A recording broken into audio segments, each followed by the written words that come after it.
और सत्ता में अब बात पूर्व सांसद राहुल गांधी और सूरत के एक लोकल कोर्ट के उस फैसले की जिसकी इंटरनेशनल लेवल पर चर्चा हो रही है।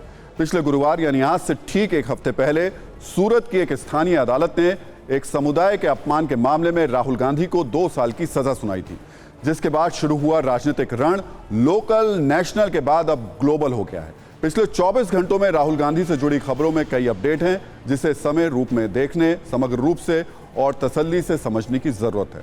सबसे पहले यह समझिए कि हुआ क्या है। जर्मन विदेश मंत्रालय के प्रवक्ता ने कहा कि राहुल गांधी के मामले पर उनकी नजर है। इस पर एक बयान से कांग्रेस में हर्ष और उत्सव का माहौल हो गया। कांग्रेस ने राहुल गांधी की तुलना भगवान राम से की है। आईपीएल के पूर्व चेयरमैन और भगोड़े ललित मोदी ने राहुल गांधी पर ब्रिटेन के कोर्ट में केस करने की धमकी दी है। इस बीच कांग्रेस की ओर से आरोप लगाया गया है कि यूट्यूब राहुल गांधी की वीडियो रीच और प्रभाव को कम कर रहा है।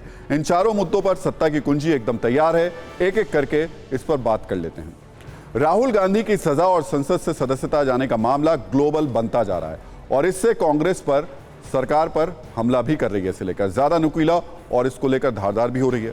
पिछले 8 दिनों में पहली बार किसी यूरोपीय देश ने राहुल गांधी की सजा पर खुलकर बयान दिया। जर्मन विदेश मंत्रालय के एक प्रवक्ता ने रेगुलर मीडिया ब्रीफिंग में यह कहा कि इस मामले पर उनकी नजर है। राहुल गांधी इस फैसले के खिलाफ अभी अपील कर सकते हैं। इस अपील के बाद यह तय हो पाएगा कि उनकी संसद सदस्यता बर्खास्त करने का कोई आधार है या नहीं है।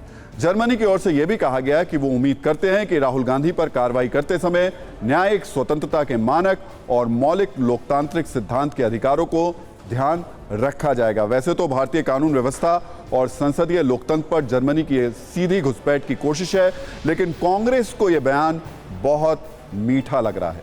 इस एक बयान से कांग्रेस के बड़े नेता और राहुल गांधी के करीबी दिग्विजय सिंह इतने खुश हैं कि उन्होंने ट्वीट करके जर्मनी को धन्यवाद दिया है। उन्होंने ट्वीट करके कहा कि जर्मनी के विदेश मंत्रालय और रिचर्ड वॉकर का शुक्रिया, आपने बात संज्ञान में ली कि राहुल गांधी के खिलाफ कार्रवाई करके किस तरह भारत में लोकतंत्र के साथ खिलवाड़ किया जा रहा है।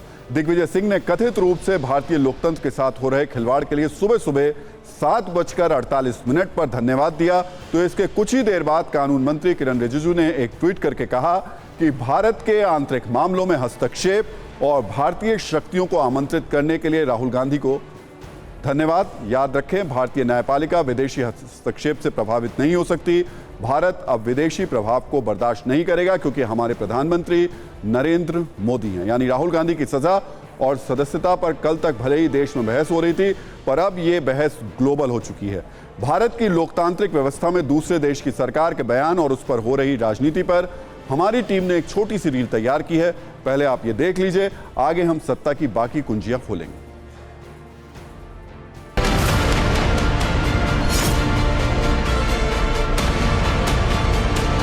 Unserer Kenntnis stehen Herrn Gandhi gegen das Urteil Rechtsmittel offen.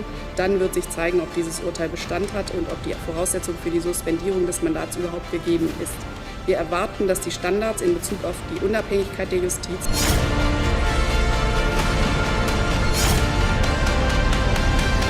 हमें इस बयान से सबक सीखना चाहिए कि पूरी दुनिया आपके ऊपर सवाल या निशान लगा रही है और सिर्फ जर्मन के फॉरेन अफेयर्स ने ये नहीं कहा है, अमेरिका की पार्लियामेंट के अंदर ये सवाल उठ रहा है। राहुल गांधी जी ने विदेश में जाकर यूरोप और अमेरिका से ये प्रार्थना की थी या प्रश्न उठाया था कि आप हस्तक्षेप क्यों नहीं कर रहे भारतीय लोकतंत्र में। और ये जो बात है, भारत से जो प्रेम करते हैं भारतीय नागरिक जो है, जिनको देश से प्रेम है, वो कभी भी माफ नहीं करेंगे।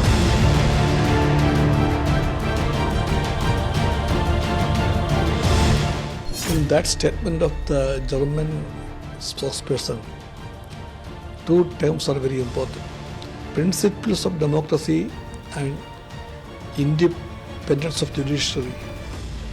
This is most important in a country like India.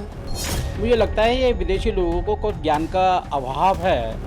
उनको एक तो हमारे लोकतंत्र में हस्तक्षेप करने की कोई भी जरूरत नहीं है। हमारा लोकतंत्र अपने आप में मजबूत है। जो भी न्यायपालिका का ऑर्डर होता है उसको पालन करना होता है, उसके आधार पर ही उनकी सदस्यता गई है।